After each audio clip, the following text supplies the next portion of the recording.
Good evening. I'm Dan Brammer, the chairman of the Lake Park Area Chamber of Commerce. I come here tonight to talk about a little initiative that we have, which is called the exit strategy.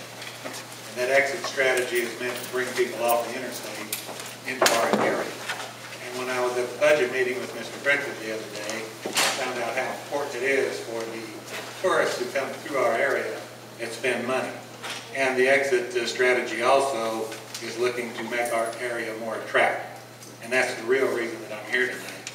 I'd like to thank two people who work for Lowndes County. The first is Roxanne Contreras, and I just wanted to let you know that she has done an excellent job in our area in South Lowndes to help us get people to clean up their property and on code enforcement.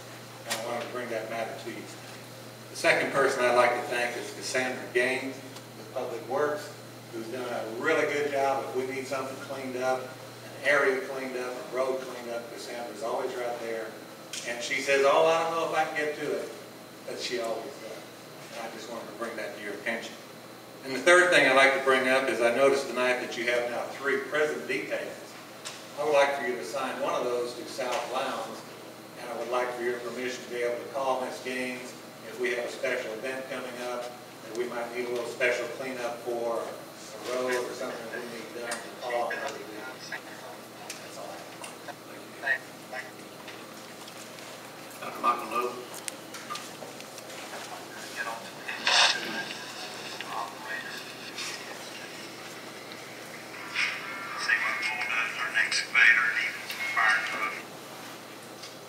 Good evening. My name is Dr. Michael Knoll. My wife was actress for Clean Energy. I live at 2305 Glendale Drive with my wonderful family. I'm here tonight to address a couple of issues at the same time. Before I do anything, though, I'd like to first thank those of you who have supported our work in trying to stop a biomass plant again. This was a very important thing for the community and working in the right direction. Secondly, I'm hoping that you had a chance to read my little letter to the editor not too long ago in the paper that talked about waste not, want not, essentially Benjamin Franklin's wisdom of being ultimately energy conserving and energy efficient. And I have to assume that you all are in tune with that particular philosophy. What I'm here though tonight is based on what I read this morning in the Daily Times. And I do understand the skepticism that still exists in some part of the community or the society in general in terms of solar energy. But I would like to point out that there are various reasons why solar is actually not what is the term I think was being used, inhibitive or prohibitive in terms of cost prohibitive is the term. Cost prohibitive, thank you for bringing me. And I do thank you for making that statement too. If we would go back 5 years in time, you probably would be in a scenario where one would have this sort of a notion. I just had a chance to talk with some individuals in the last couple of weeks or days about where solar energy has moved, and I'd like to just give you a couple of numbers on it and give you some practical example of why this is actually a doable, a feasible situation today. If you would go back to the year 2007, you would actually have to pay about $12 per watt hours in terms of the production of your solar energy. The $12 will drop to $10 in 2008. In 2009 down to $7 per watt hour. 2010 to $6, and as of 2011 we're actually below $5 per watt hours. If you have a residential home that would typically put a 5 kilowatt installation onto the roof in terms of solar panels, this installation would mean about 20 panels covering about an area of about 360 square feet.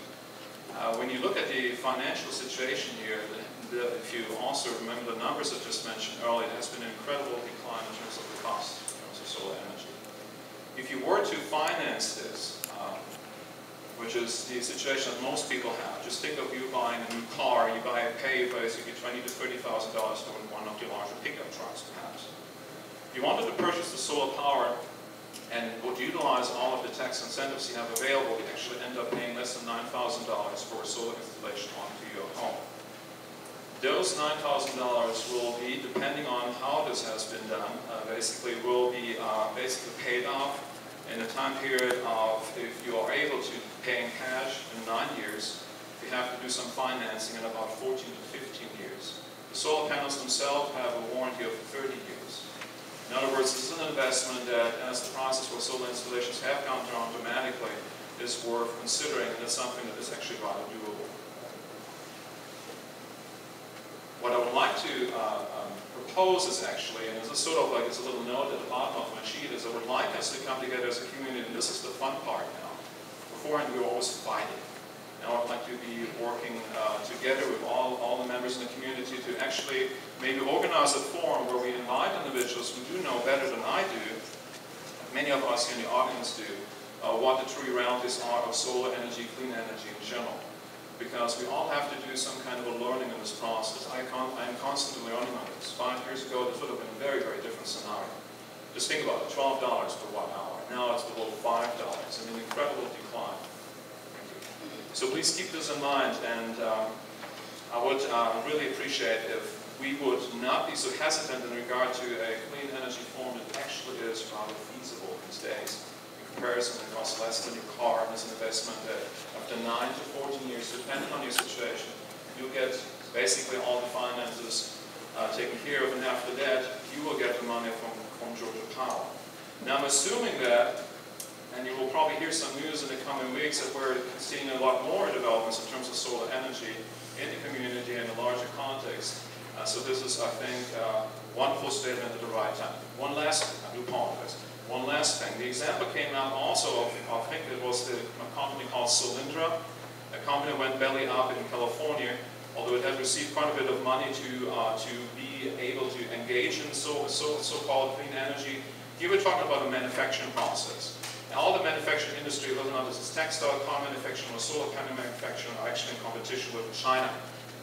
So the reason why they went belly up is because of global competition, who can produce the cheapest solar panels. This is no statement at all when it comes to the potentials or the future direction we can go with solar energy. You understand the difference, right? One went up, basically belly up because it does not compete well with China. Most of our things are made in China. The other is a general scenario saying that the costs have gone down so dramatically that indeed we can put solar panels on the roof, and you have that financed in 9 to 14 years depending on your situation. Okay? I'd be happy to entertain any question because there's a lot of information on here that I cannot share because I have that finger that points at me over there. You're a bit thirsty. So please consider supporting in whatever fashion you can, and we'll try to organize this a forum that we can go over together, sit at the same table, have various experts that talk about the doability of solar energy as it is today, not as it was in 2007, because things have changed dramatically. All right. Thank you so much.